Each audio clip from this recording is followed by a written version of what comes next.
So my first big trip was actually across the Gibb River Road. It was actually with Gavin Mell, who are on the crew this year, and I was quite new to the industry. It was quite a few years ago, and I had never towed on dirt.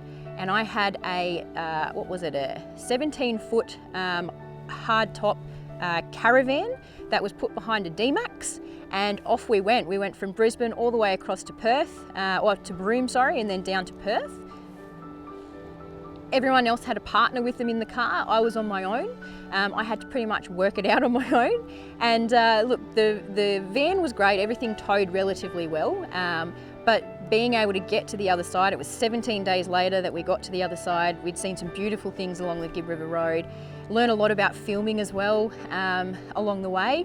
And it was just one of those really incredible trips that I think a lot of people dream of doing. And here I was as a young whippersnapper with a very expensive caravan behind me, driving the same things that people would do in retirement.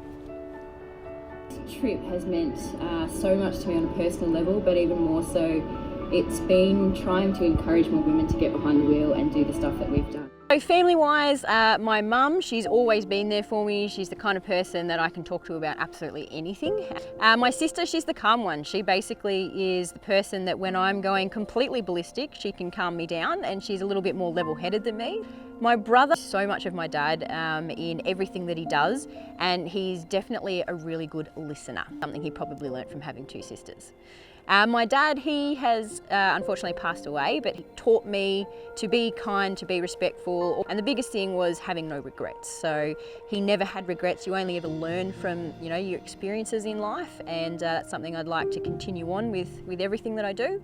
I remember when I was younger, my dad took us out on joy flights. We didn't have a lot of money, we just got paid this big bill, and he decided that we were going to go out on these joy flights. We had 6 of us on a family holiday. Mum told him, no, can't do it, we don't have the money, and Dad said, nah, stuff that, let's go. And I think, spontaneity is what makes life really fun and enjoyable.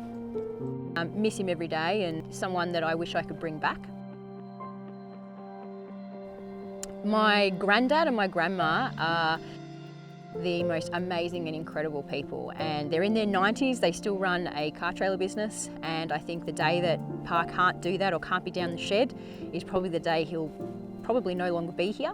My grandma is the biggest country lady that you'll ever come across. Everything I have ever gone through in life, she's one of the first people that I go to and speak to. And we've had a lot that's happened in our life, especially with Dad passing away, and she's always been the rock that's kept everyone together.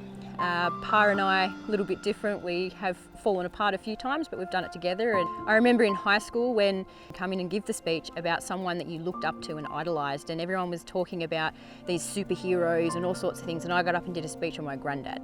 And we've had some really, really fun times. I remember one time we were putting the 25 Buick back into the trailer.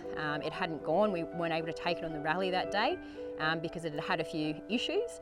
Auntie had jumped in and was trying to put the car into the trailer, and she got it into the trailer eventually, but it actually went up in flames. And the whole front of it, she couldn't turn the ignition off, and she's in an enclosed trailer. My uncle ended up having to jump up and rip some things out and sort of, get it all turned off. And as she came out all black-faced, Pa turned around and said, "Love, you slipped the clutch." And you need to learn how to drive, you need this, you need that. And then he went, right, I'm going inside for my cuppa. And that's just the way Pa is. He's country, he's old school. He's a bit of a larrikin, he's got a great personality, and someone I really look up to. Kind of a lot of fun having him around, and I reckon when he's no longer here, I'm going to be a write-off for quite a few months.